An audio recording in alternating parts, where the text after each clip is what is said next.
Hello and welcome to another episode of our virtual book launch series this semester. Unfortunately, as I every episode mentioned this, because of the pandemic, we can't have the pleasure of inviting our authors to Princeton, but thank God for having Zoom these days, and we can have these conversations over Zoom. This time we have Professor Niloofar Haeri and talking about her book, Say What Your Longing Heart Desires, Women, Prayer and Poetry in Iran, which just came out just a few days ago. Let me just say a few words about Professor Haeri, and then we just launch into our conversation about the book. Professor Haeri is a good colleague and longtime friend, and it is really my pleasure to have her here in this conversation. She is a professor of anthropology at Johns Hopkins University.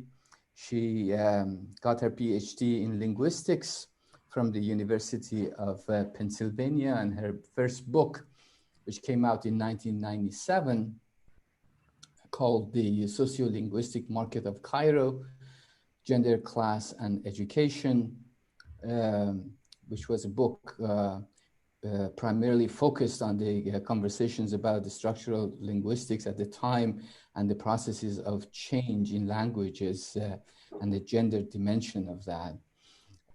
The second book, Sacred Language, Ordinary People, Dilemmas of Culture and Politics in Egypt, which was published in 2003. And indeed, Niloofar and I met in Cairo while she was doing the research on this book in late 1990s.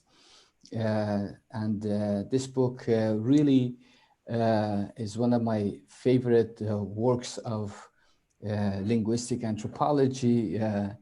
It's a very interesting and complex discussion on the problem of classical Arabic as the chosen language of Egyptian nation building, and the kind of problems that disconnect in official language and spoken Egyptian Arabic generates when the statesmen and the official positions are communicated via media with the ordinary people. It's a highly recommended book. She has a wide variety of publications. I don't want to go too much into those publications because I'm sure that we all would enjoy having a conversation about the recent book more. She's also a recipient of a Guggenheim Fellowship and the Stanford Humanities Center Fellowship in 2016. And so today we have her here to talk about Say What Your Longing Heart Desires. Thank you so much, Professor Haeri, for inviting our invitation, and the screen is yours. Thank you so much, Behruz, for this invitation. This is my very first book launch talk, and when you kindly invited me, my immediate reaction was, well, that's very nice, but what are we going to talk about? I thought, oh yeah, the book. Let me begin by talking about what sparked this whole project that ended up in this book. In the summer of 2008, I was visiting a relative in the evening, and when the sound of the call to prayer came on, she asked me to sit down and watch TV while she went to her room to pray. Mm-hmm. And then when she came back, she said her prayer that evening had gone very well and she felt close to God. This was very puzzling to me. Now, I grew up in a religious family in that my parents prayed. My grandfather was an Ayatollah with a very large and busy household where you could watch lots of people pray. But I had never reached the stage of becoming conscious of my not knowing what it may mean to pray. As Ibn Sina says, تا بدانجا رسید دانش من که بدانم که نادانم. In translation, my knowledge arrived at a point where I understood that I do not know. So going back to my relative's living room, I was struck by what she said because I thought, well, how could a ritual prayer go well or badly? A ritual is a scripted act. The performer is not the author. She's told what to say and do, and that's about it. And also, what is a ritual when it's performed alone? Because our paradigmatic ritual, our idea of a paradigmatic ritual is a collective act. For example, we see crowds of Muslim men doing congregational prayers at mosques. But what happens to the prayer and to the experience of it when one is alone? So these kinds of questions not only made me curious about prayer, but also about the whole question of what it means to be religious. Most people take it for granted that they know the answer to that question. And then when this comes to Muslims and it comes to Islam, then it's even worse. People just take it for granted that they have the answer to that. So these became the original questions that I began with. That conversation, that conversation that summer evening was really quite a spark, and it made me want to understand in as much detail as I could how different kinds of prayers are experienced and performed, but also how they can serve as grounds for theological debate. Before I get further into the content of my book, and I'm going to try to keep my talk short, I want to talk a little bit about the women that I spent time with and also about my fieldwork, which was between 2008 and 2016 in Tehran. Most of the women that I worked with were born in the 1940s, and they're from a range of middle-class backgrounds. And most of them ended up as high school teachers, public high school teachers. As others have noted, after the revolution and the Iran-Iraq war, Iranian society turned toward itself. There was this general reflexive turn to understand better our culture, history, religion, literature, music, and so on. So for that reason, and as public places of entertainment got curtailed, a whole slew of informal classes were formed in people's homes and in neighborhood cultural centers. So I began meeting women in these classes and then accompanying them to further classes. They went to weekly Quran classes and poetry classes that were on Rumi, Hafiz, Saadi, and so on. The discussions in these classes were prime examples of the reflexive moment I just mentioned. It seemed to me that there was a sort of mass education in theology, if you like, that was taking place. And everywhere one looked, there was this question on the table, whether the question was articulated out loud or silently articulated. The question was, what is true Islam, Islam waqi? Who is a true Muslim? And what kind of Islam should Iranians strive for? Now, Behruz, as your own work has shown, because after the revolution, we ended up with an Islamic republic that wanted to tell people, and often coercively so, the correct way to be a Muslim, in all ways, from what one wore to what one drank to the way prayers were to be performed and so on, the question of Islam moved into the public sphere. And the debates taking place among these women were a reflection of much wider debates in the print media, television, radio, websites, and many, many gatherings between people. What we have been hearing from academia, academic works, and also in the media is that the Iranian revolution has been an utter failure, and that it took Iranian society backward instead of forward toward progress and enlightenment. I urge in my book that we avoid looking at revolutions only in terms of either success or failure, because then this enables us to be open to discovering unexpected developments that no one really intended or planned. Historically, in Muslim societies, it's the khawas, the elite, that occupy themselves with matters of theology, and the awam either follow or don't, but there has not been much place for them at the table. And as everyone knows, under the previous regime, under the Shah, there was no coercion to act visibly as a pious Muslim.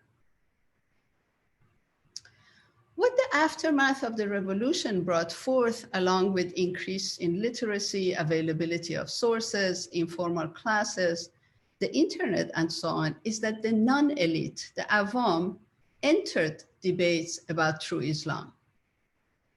And they posed some very major questions. For example, should we pray out of love for God or out of fear? What is the status of any religious act if it's not done with sincerity and presence of the heart? Should piety be visible, or is the heart the true seat of piety? Now, what's most interesting about these and similar questions is that they are not new. They have been with Muslims for centuries. But again, their stakes were immensely raised after the revolution.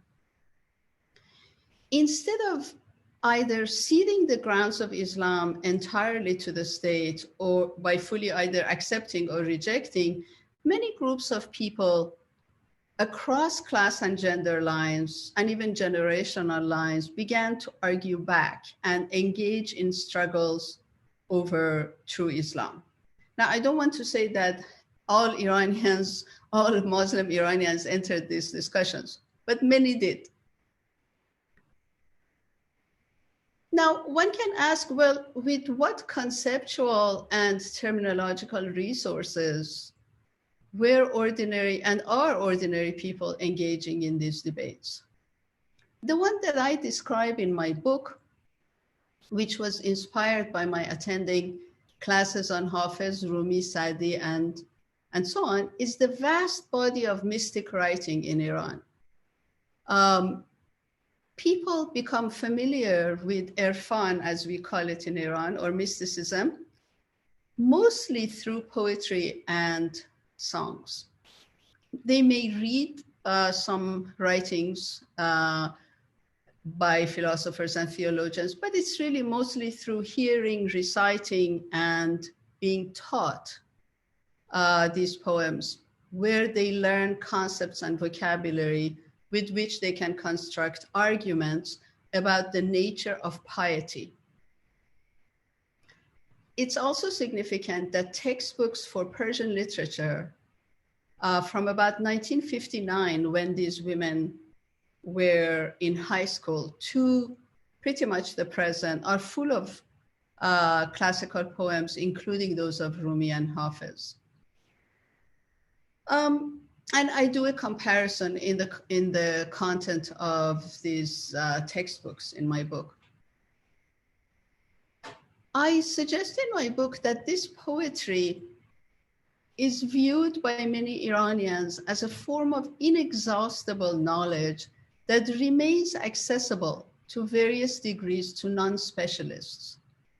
It so happens, and this is really important, that Unlike many other languages, Persian has not changed so drastically since the time of Rumi, and in fact, even before, that one would have to say, learn an archaic version of Persian in order to read this poetry. Just to give you a comparative example, Hafiz and Chaucer are from the same century, but for present-day English speakers, reading Chaucer without a lot of time and education in in his language, it would be very difficult to understand. Hafiz might not be very easy to understand, but it does not have to do necessarily with his language, but more with his concepts. In my book, I use one of the examples that I use to illustrate how ideas from mystic poetry are still employed in Iran today to stage ways of thinking about religion and divine presence is the well-known and beloved story of Moses and the shepherd, which is from Rumi's Masnavi, written in the 13th century. I'd just like to take a moment and very briefly tell you this story because it serves so well to stage many different kinds of debates about religion and God. So Moses overhears a shepherd talking and saying, "Where are you so I may take out the lice from your hair? I want to sew shoes for you. I'll give you my goat's milk." Moses says, "Who are you talking to?" And the shepherd says, "Well, I'm talking to our creator." Moses then scolds the shepherd and tells him not to talk to God like that. God is not your uncle, he tells him. He is in no need of milk and shoes. So Moses intervenes in the way in which the shepherd is relating to God. The shepherd becomes despondent upon hearing this and runs to the desert. At that point, God sends a revelation to Moses. He asks him, "Have you come to unite me with my creatures or to sever our ties? What matters is in the heart, not the language that is used in talking to me." So now this story became a major flashpoint in 2014 between a well-known supporter of the Islamic Republic, Hujjatul Islam Qaraati, and on the other hand, Ayatollah Younesi, who is the special advisor of Rouhani for minority affairs. So Qaraati attacked Rumi and suggested that he attacked Rumi for suggesting that the prophet should not interfere in the shepherd's relationship with God. Qaraati believes that he should. He says that is the job of prophets. And then Younesi, without naming him, several days ago, replies to him that what Rumi was doing in this story was defining worship as the relationship of the individual, fard, to God. And basically no intervention in between in that relationship. So here's what I mean by the marshalling of Irfan poetry in today's debates about true Islam. I give a number of other examples in my book, and I follow the implications of what it means to refer to God as the beloved, as it is done in mystic thought. I devote one chapter to an ethnography of the place of poetry in the lives of these women. I ask them about their childhood and what was the role of poetry when they were growing up. And they told me that they were encouraged in many different ways to read, to memorize poetry and to perform it for adults. And I try to understand and articulate why this poetry was and remains so appealing over decades of their lives. Between this chapter and the conclusion, there are 3 chapters on different kinds of prayers.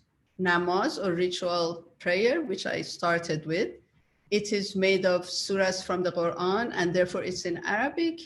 Dua, or spontaneous prayer, where believers talk to God and say what they want, but that's in Persian. And then there's another kind of prayer which is also called dua, but these are prayers that are believed by some to have been written by Shia imams, although there have always been major disagreements about the authenticity of some of them. And then in each chapter, I look at the coexistence of Arabic and Persian, but also how these kinds of prayers serve as grounds for debate. I conclude with a few more ethnographic examples of the kind of probing that I argue is probably new. One is from one of my main interlocutors, who mentions that she changes a word or two in a Quranic verse because that reflects her thinking better. Another is from a woman who says that sometimes when she does the namaz, she says one verse in Persian and one verse in Arabic, whereas the usual way to do it is, of course, it's entirely in Arabic. In my conclusion, I say that, this is how I try to conclude the book. I say that these kinds of practices are important to study in detail, and that the kind of literacy in religion that the revolution has sparked will help bring about a far more articulate response to the role of religion in the political future of the country. Thanks.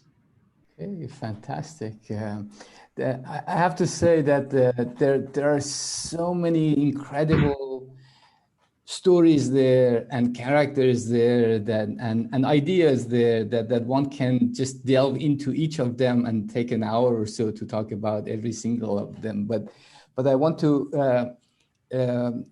focus on a number of issues that you raise, and I like that idea of massive education in theology and that kind of and you see that throughout the book that conceptually people talk about understanding reality in non-binary terms, and it's page after page in the book you see this kind of fluidity that flows in people's conception, rituals, state mandates, religious mandates, formal doctrinal understanding of religion and its practice. And so that's why it really makes the book so attractive to just read and get a sense and appreciation for that kind of fluidity that you constantly bring up in different stories and different moments of your research. And one of the things that you mentioned here is the question of poetry, and I thought that this is again, I don't want to create a case of exceptionalism for Iranian culture or politics, but in so many different ways, one can indeed talk about a distinction there that allows a certain level of comfort with ambiguity. And that's the role of poetry, I think. And the way poetry enters people's lives. And I like the fact that you mentioned this, that the poets are always hayya hazir, they're always present, and that kind of presence is quite surprising, and the way people talk about Hafiz, Saadi, Rumi, Parveen Ehtesami, as if this was like the neighbor who told them this yesterday, and that kind of presence, and it's so fascinating to me. And I wonder if you can talk a little bit more about that both in terms of that kind of presence that poets have in everyday life, and the kind of space for ambiguity that generates in people's relationships. Right. Well, it's really quite interesting. So many of these women in their childhood were encouraged to and taught to memorize poetry and then to perform them. And so from a very young age, even if for the most part they might not quite understand Rumi or say Sadi, they are taught, let's say, 5 or 6 lines of poetry, and they are asked to. It's an aesthetic pedagogic activity that these women really grow up with. They are taught these poems, and they are given incentives. For example, some parents say, I'll give you, a cent per line if you memorize this or that. And then it's the matter of performance, which gives them quite a lot of pleasure. They talked about how pleasing it was for them to stand in the corner of a room in front of people and grab both sides of their skirts and recite. Although that gratification might come to them much later in their lives. At the moment, they're very nervous. It is terrifying to be a little kid and perform, poetry. Right. Well, it was both, actually, as I learned. It was both terrifying and it was pleasing.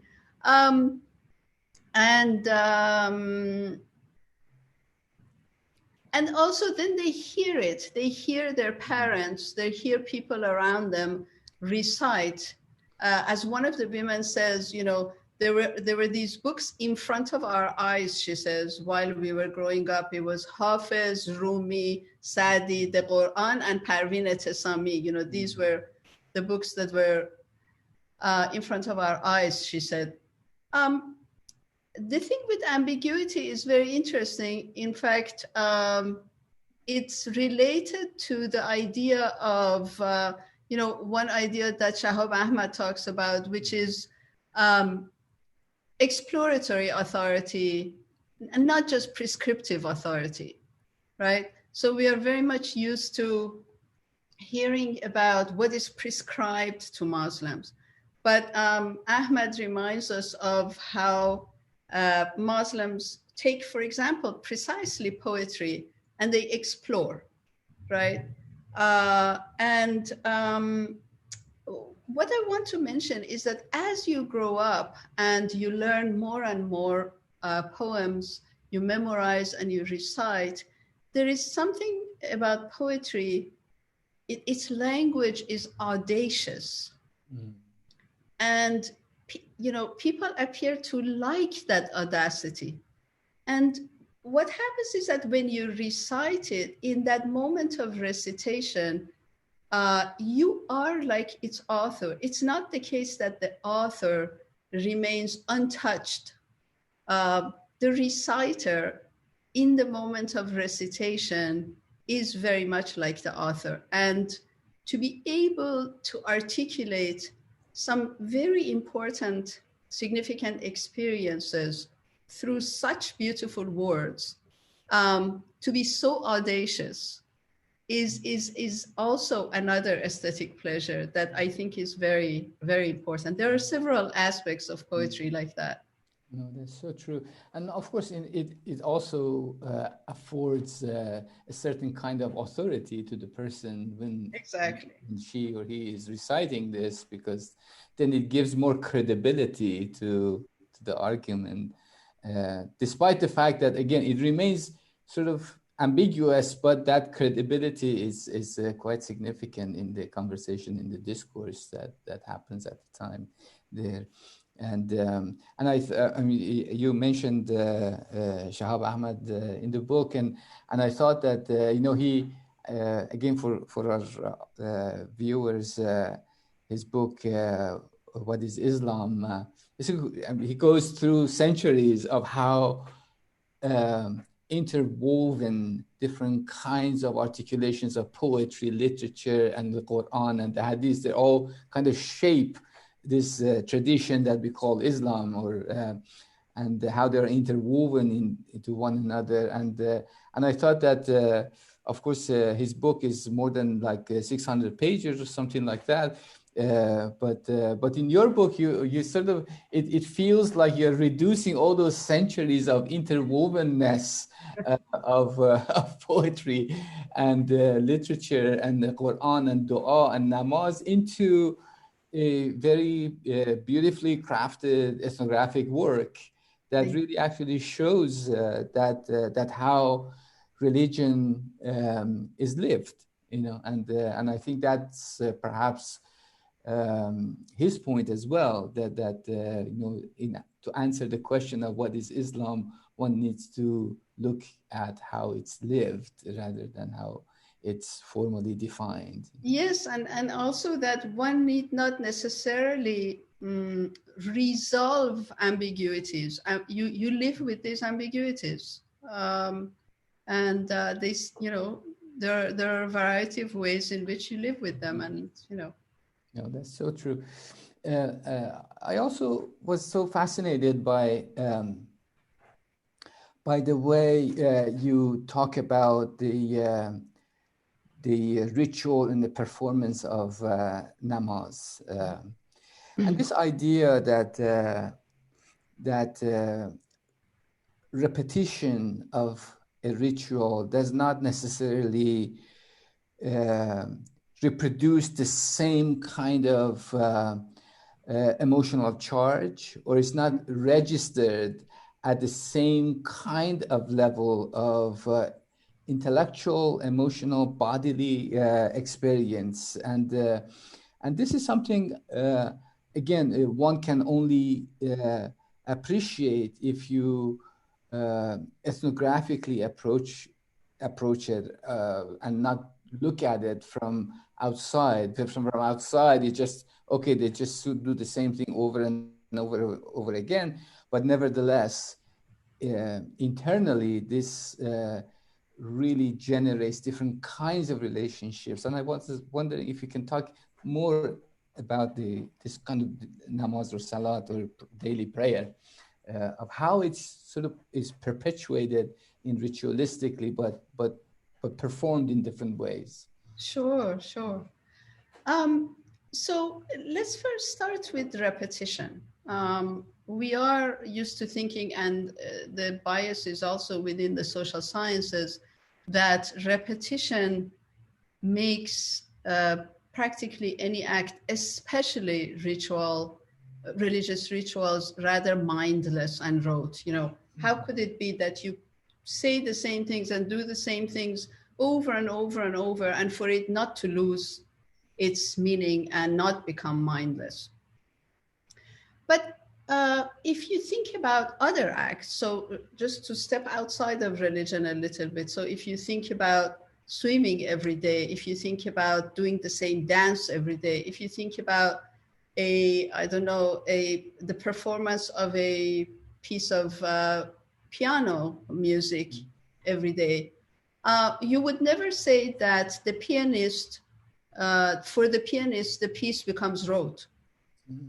Right? Of course not. What happens is that gradually the pianist creates a presence in the notes that she has not authored. Mm-hmm. So you see, because one of the things people say against rituals is that, well, the performer is not the author. So that even adds to its mindlessness, right? Mm-hmm. You're told to say these things and you say them, right? So continuing with the pianist eventually manages by repetition, right, by practice, to create her own presence. And that's why we end up having favorites of musicians for the same piece of music. Now, if you go back to namaz, what happens is that you can think of doing the namaz as a practice rather than as a repetition. Each time these women stand to pray, they are practicing being in the company of God. I mean, that is a hope. They are trying to get there. And what happens is that the fixed forms, which are the verses of the Quran, do not prevent the performer, the reciter, from telling God what she wants, right? So it's not the case that, every single time you say, Alhamdulillahi Rabbil Alameen, somehow this limits your imagination and limits the kind of thing you want to tell God, right? And when you become good at it, and one of the main conditions is concentration. So these women told me that concentration is something necessary for a good namaz, but it's very, very difficult to achieve. So, and then, I talk about techniques of concentration, but in any case, when you manage to concentrate and when you manage to really communicate with God, telling God what you want to tell God, right? The meanings of each namaz proliferate. In fact, contrary to people thinking that the meaning eventually goes out of the ritual, depending on your mood, on your thoughts, on the conditions of your life in that moment, the meanings of namaz proliferate. One of the women told me, for example, that the Surah Al-Hamd doesn't always mean the same thing to her. And this was very, very striking for me. What could she possibly mean that the same surah doesn't always mean the same thing, right? So and there is another thing about ritual that I think is crucial to recognize, and that is that each time we begin the performance of a ritual, we cannot know how the session will unfold, right? So each time you play the same piece of music, each time you start to pray, in that duration, the few minutes, you cannot know in advance how this will go, right? Sometimes when it finishes, you end up in a completely different emotional space, which you might like or not. But this is very important, that repetition does not make a ritual predictable. That's right. And again, I mean, that's so fascinating, and I want to continue that line of conversation into dua. But before that, I want you to talk a little bit about demographically about who these women are, and because I don't want our viewers to assume that we are talking about a very specific group of women who are traditional or in whatever frame, very religious, and if you could tell us a little bit about who these women are, and it makes, I think, a difference when you talk about their relationship to everyday prayer or to dua, to understand where they come from in social background and Sure. So these women are mostly, when I began my research, they were mostly in their mid 60s to say early 70s. They were almost all retired. They taught in public high schools, and they majored in different things. Some of them studied chemistry, biology, mathematics, and then they all had gone to university. So they all had at least a BA. Not at least, most of them had a BA, a few had also masters, and so on.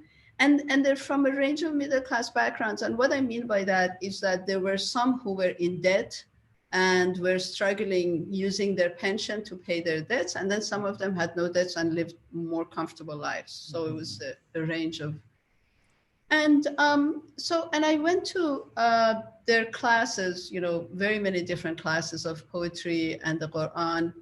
And what I would argue that that generation of women who were born in the 1940s has really played a rather important role in Iranian history.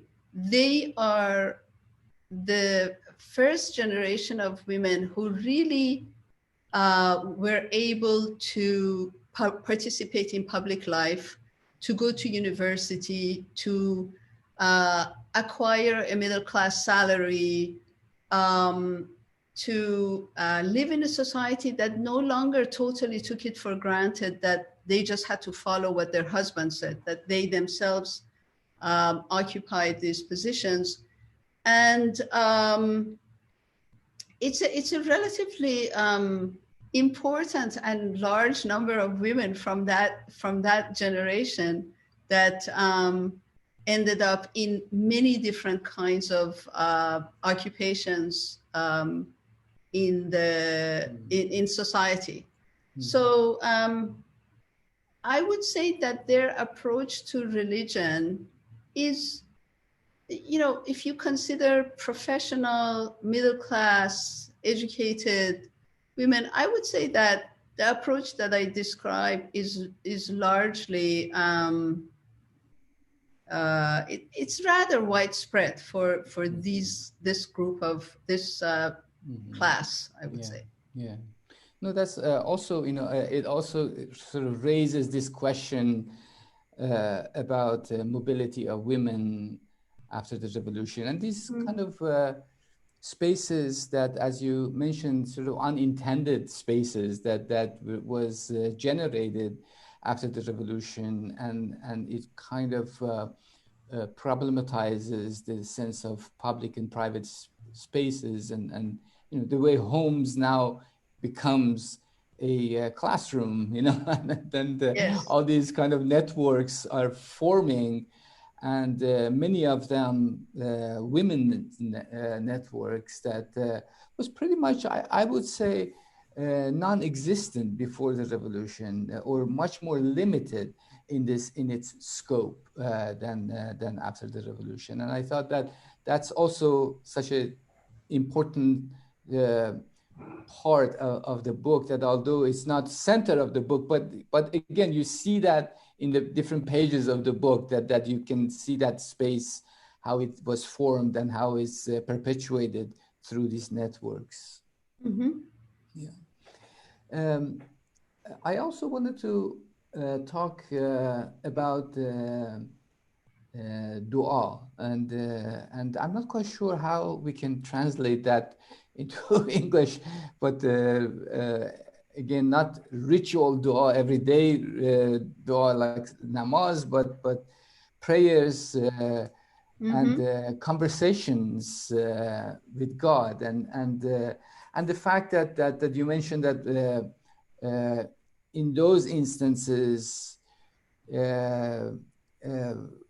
Farsi becomes the language of this conversation, and in a sense, I like the phrase that you used in the book, that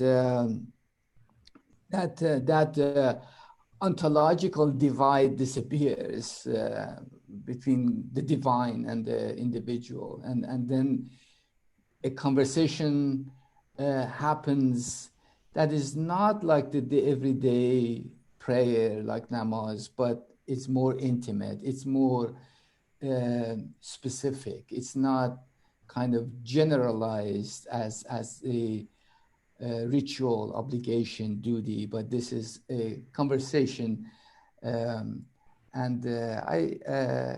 of course then there are all these questions about which du'as are legitimate, which du'as are not, how do you do it. So if you could talk a little bit more about that kind of shift from the everyday prayer, namaz, to dua, which then we see also this kind of transition, linguistic transition from Arabic to Farsi.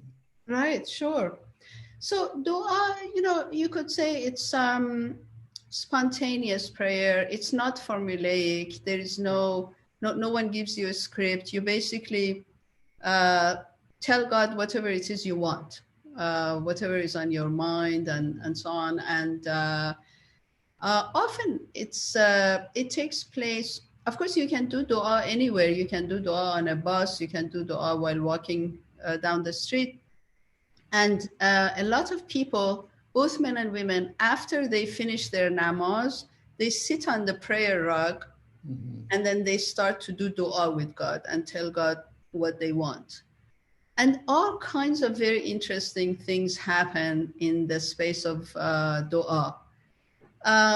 So first of all, let's remember that dua is mustahab, which means that it's not a required act. One of the things about writings about Muslims is that you so often read about what Muslims have to do, the compulsory part.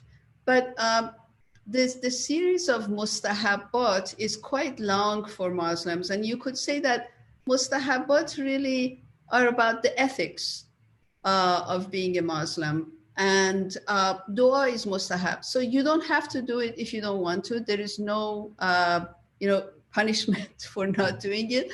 And yet, everyone does it. I never met someone who said, oh, well, I don't have to do it, so I won't do it. Now, there are many interesting aspects of dua. One of them is this. People normally think, well, dua, you ask God what it is you want. But actually, a lot of these women enter these kinds of long conversations with God where you can no longer really categorize it as, within the theological categories available for dua, for talking to God. It just goes out of those bounds. Right? They just keep talking, all kinds of, they ask questions from God. They talk about their fears. So all these categories we have, petitionary, praise, this, that, it really goes out of those bounds. And yes, in dua, what I noticed is that God is no longer across an ontological divide. God is so much closer than the God of namaz, perhaps because namaz is this kind of, has this gravitas of this ritual that's required, that's in Arabic, and so on. The God in dua is much closer. And it's very striking that when I ask these women to talk about dua, they often gave examples of talking to God where they asked God to account for himself. Why did he do that? And I say himself, whereas in Persian, I wouldn't be forced to make that choice because Persian doesn't have that. That's one of the advantages of genderless language. Exactly. But yeah, very, very interesting examples they gave me of times when they were very angry at God, and sometimes when there was a huge rupture between them and God for a while.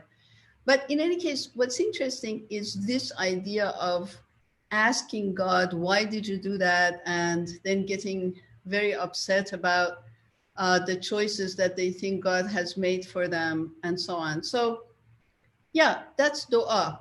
Yeah. And then there are different versions of du'as that people, there's a whole industry that you talk about that publishing books of du'a and how that operates. And that's also, I think, is so fascinating.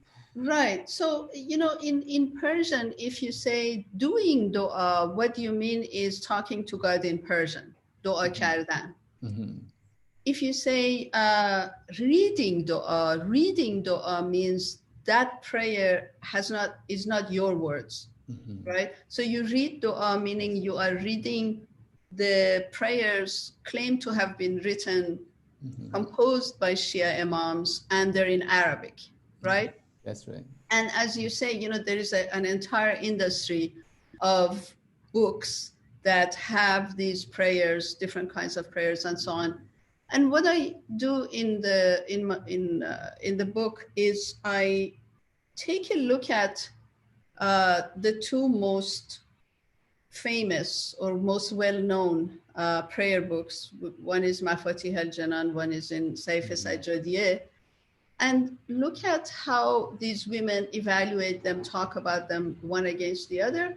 But what I was really interested in is how the definition of what constitutes a dua has become far more capacious, far bigger. So, for example, you have these books, these prayer books written by young people, especially young women.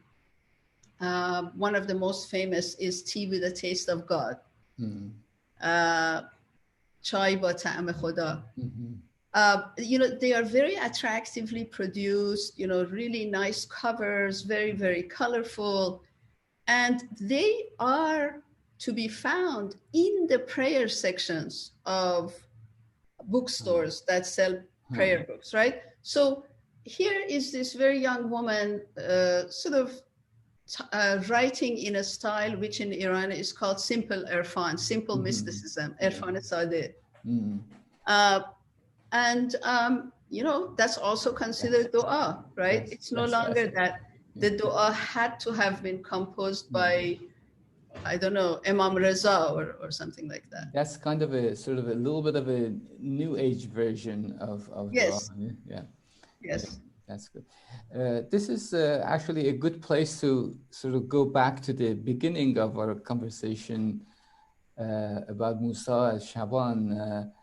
And I thought that, when I read your book, I thought that this was a kind of shepherdization of the whole nation, the whole nation. Yeah.